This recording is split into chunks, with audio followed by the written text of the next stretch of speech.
Nagplano unta ko mag mini vlog pero kaso kay dili ko kamao bitaw na mag voice over nga kanang para sa ano bang vlogger bitaw nga ma-hook jud ang mga audience nga kanang dili kini mo escape sa video. Pero aron matabla ta kamo na lay pag mag-istorya ang video kay kanang mao kita maglisod ko pero kaning lugar kay naarni sa among duol di ay nagsurusuroy ko ba mo ni ang mga kanang mga tindahan-tindahan ko dire kay dire og gusto ko nay paliton dali ra kay ka makapalit man naog ra kasi imong ipuy-an pagpili-pili ra ka diha swipe nimo ng card basta nindot kaayo basta kamo nilay bahala diha tan-aw ana mao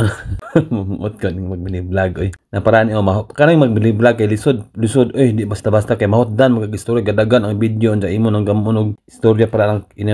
ang cake kani nga cake barato ra ka ini siya ingani on lami kani sa mga birthday mga bata kanay duaan na nagiatay na basta tan-aw na lang mo sa video kani nalami pa siya lami imnon ni siya na ilang mga pan tan-awa mura kag kanang pansa basta ambot oy ambot na lang nimo oy nagkalain-laing mga pan na para ni karon wala kay istorya kay di naman kanay lang di pud nato talent ning kanang mag voice over o kana para slideshow ako nang revealing shot na basta ang mabantayan ng dapita kay limpyo dyan na ilang lugar din dapita moro dyan kay panghambog wadyo kay basura makitaan natanawa limpyo ko ayo na nga ilang mga traffic lights kanas mismo sa kalsada gipang butang dyan na nila kay arong di malipat ng mga tao mga labay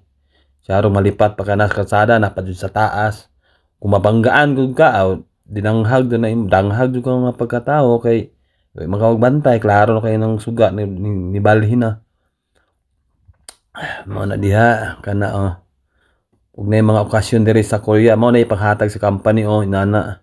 kadawat kag maingana usang set mao man kasagara panghatag jud na nila natanawa ang bugas nila sa Korea ang una po ka kilo 45,000 Korean won kung sa peso na siya nasa 2,000 pesos naka 50% sale pa na siya pero kani mo yung pinakakuyaw sa Korea kanang 1+1 kung mopalit ka ang items mahimong duha ang imong items nga paliton usar ko ang presyo mong bayaran pero 1+1 man siya duha ang items imong madag uli usar ang presyo mong bayaran mo na pinaka the best in Korea nga pwede ka panghambog basta mag-sale sila wala na sa Pilipinas pa 1+1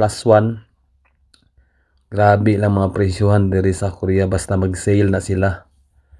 kani pong tindahan na bitaw para sa kanang inyong kasayuran magsira ni sila og second og fourth Sunday kay para mahatagan pod og halin or mahalinan ng mga gagmayng tindahan sa gawas kay kani mga tindahan na kay mao man ang pinakadaghan og franchise diri sa South Korea. Mao ra po to guys and that's it. This is Bojack Flying South Korea.